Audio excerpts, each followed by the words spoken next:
தேவை அப்பாதான். உறவு முறைகளே மிகவும் அழுத்தமானது தந்தைக்கும் மகளுக்கும் உள்ள உறவுதான் என்கிறார் பல அறிஞர்கள். தந்தையின் சரியான வழிகாட்டுதல், அன்பு, அரவணைப்பு இல்லாதான் எல்லா பிரச்சனைக்கும் மூல காரணம். ஒரு டீனேஜ் மகளுக்கு அப்பா என்பவர் வெறும் ஒரு நபர் அல்ல, ஒரு நண்பர், பாதுகாவலர், ஊக்கமூட்டுவர், உற்சாகப்படுத்துபவர், தன்னம்பிக்கை வளர்ப்பவர், நம்பிக்கை ஊட்டுபவர், பண்புகளை ஊட்டுபவர், வழிகாட்டி என எக்கச்சக்க முகங்கள் அவருக்கு இருக்க வேண்டும். ஒரு பெண் முதலில் சந்திக்கும் அவளுடைய அப்பாதானே. அப்பாவிடமிருந்துதான் அவள் ஒரு ஆணுக்குரிய இலக்கணங்கள் அனைத்தையும் கற்றுக்கொள்கிறாள். ஆண் என்பவனின் குணாதிசயங்களை கற்றுக்கொள்ள ஆண் என்பவனின் தேவைகளை கண்டுகொள்கிறாள். எனவே மகள் மழலையா இருக்கும் போதே எல்லா வகையிலும் முன்மாதிரியான வாழ்க்கை வாழ வேண்டியது அப்பாவின் கடமையாகிறது. சின்ன வயதில் மழலையாய் சிரித்தை சினுங்கையில் அழகாய் ஆடைகள் வாங்கி கொடுப்பதாலும் சரி, பென்சில் ரப்பர் வாங்கி கொடுப்பதாலும் சரி, ரொம்ப ஈடுபாடு காட்டுவீர்கள் என எல்லாவற்றையும் தேடி தேடி வாங்குவீர்கள். மகளும் ரொம்பவே சாமர்த்தியமாய் உங்கள் கழுத்தை கட்டிக்கொண்டு கன்னத்தில் முத்தம் தருவாள்.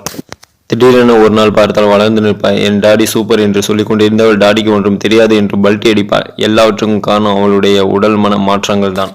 என் பொண்ணுக்கு என்னை கண்டாலே பிடிக்கலை, அவளுக்கு நான் தேவையில்லை என்றெல்லாம் புலம்பாதீர்கள். ஒன்றை நினைவில் கொள்ளுங்கள், உங்கள் மகள் தான்.